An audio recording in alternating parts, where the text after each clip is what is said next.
Une des plus grandes difficultés pour les chanteurs, c'est comment bien placer votre voix par rapport à la hauteur des chansons que vous travaillez. Voilà la première des 3 vidéos sur ce sujet.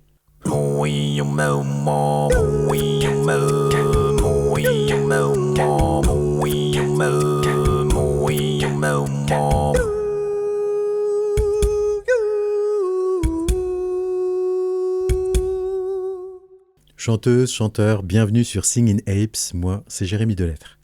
Aujourd'hui parlons de la hauteur des chansons.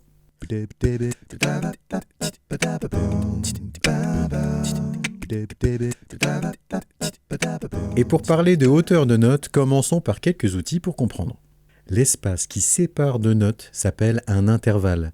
Et voici 2 intervalles très utiles.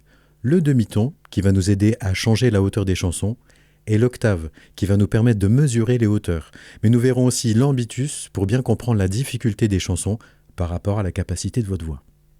Si vous n'êtes pas débutant en solfège, vous pouvez directement passer au chapitre suivant.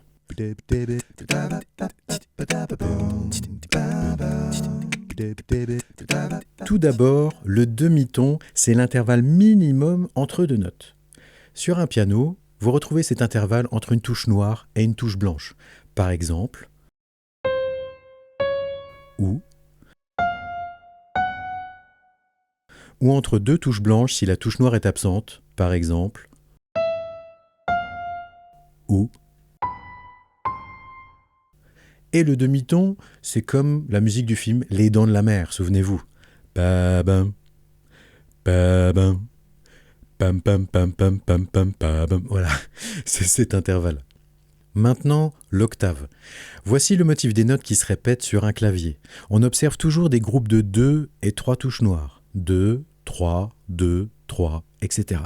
Le Do se retrouve toujours ici, et donc ici, etc. Et tout le monde connaît la gamme de Do majeur. Do, Ré, Mi, Fa, Sol, La, Si, Do, Ré, Mi, Fa, Sol, La, Si, Do, Ré, etc. L'intervalle entre Do et Do, c'est une octave. Une octave, c'est donc l'espace direct entre 2 mêmes notes. Par exemple, entre La dièse et La dièse pour l'octave supérieure ou Fa et Fa pour l'octave inférieure. Pour terminer, il y a aussi l'ambitus. Et l'ambitus, c'est le minimum et le maximum. Alors pour l'ambitus d'une chanson, le minimum et le maximum, c'est quoi ?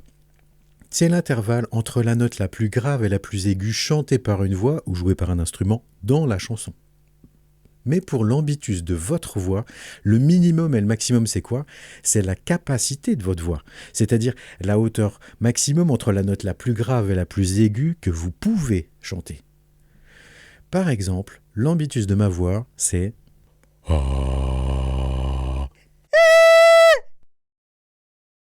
soit un tout petit peu plus de 3 octaves, mais ce n'est pas tellement beau et très fatigant, donc je ne vais pas réellement exploiter tout mon ambitus. Ce que je vais bien plus exploiter, c'est ma zone de confort, et ça s'appelle la tessiture. Et ce sera le sujet de la prochaine vidéo. Comparons la hauteur des chansons à celle de votre voix. Bien faire progresser votre voix et bien la mettre en valeur, c'est bien choisir la hauteur de votre chanson, celle qui correspond vraiment à vos capacités. Alors 4 possibilités s'offrent à vous dans vos chansons. Premier cas, la mélodie du chant que vous travaillez convient parfaitement à votre hauteur de voix. Dans ce cas, pas de problème. Deuxième cas, la mélodie du chant que vous travaillez est trop haute ou trop basse pour vous. J'aime les crêpes! Mais en chantant à l'octave supérieure ou inférieure, ça convient parfaitement à votre voix. J'aime les crêpes! Dans ce cas aussi, pas de problème. Troisième cas, la mélodie du chant que vous travaillez est trop haute ou trop basse pour vous et ça ne correspond toujours pas même en essayant de chanter à l'octave. Vous allez devoir changer la hauteur de la chanson en changeant sa tonalité. Vous devrez donc monter ou descendre toutes les notes de la chanson de demi-ton au demi-ton jusqu'à tomber sur votre hauteur de voix. Dans la 3e vidéo sur les hauteurs, on parlera d'outils concrets et d'astuces pour pouvoir changer facilement la hauteur des chansons.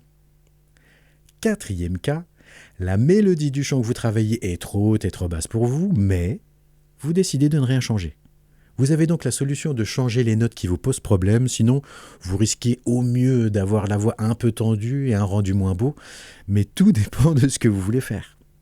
Au pire, de vous fatiguer méchamment la voix Alors si c'est rare, ce n'est pas tellement grave, mais si vous faites ça trop souvent, sans technique, ça peut réellement petit à petit détruire votre voix, temporairement, voire définitivement.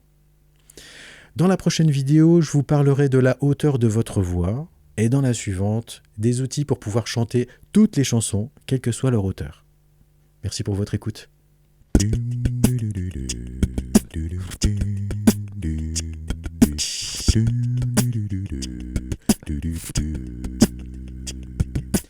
Will you remain afraid at the foot on a mountain? Or will you can ever step today to the top? Who knows how far you will go? Who knows how high you will climb? Who else but you can know your abilities? Who else but you can feel your limits? How far will you go to achieve what you want? How long will you wait for the pleasure? Are you ready to open up the door?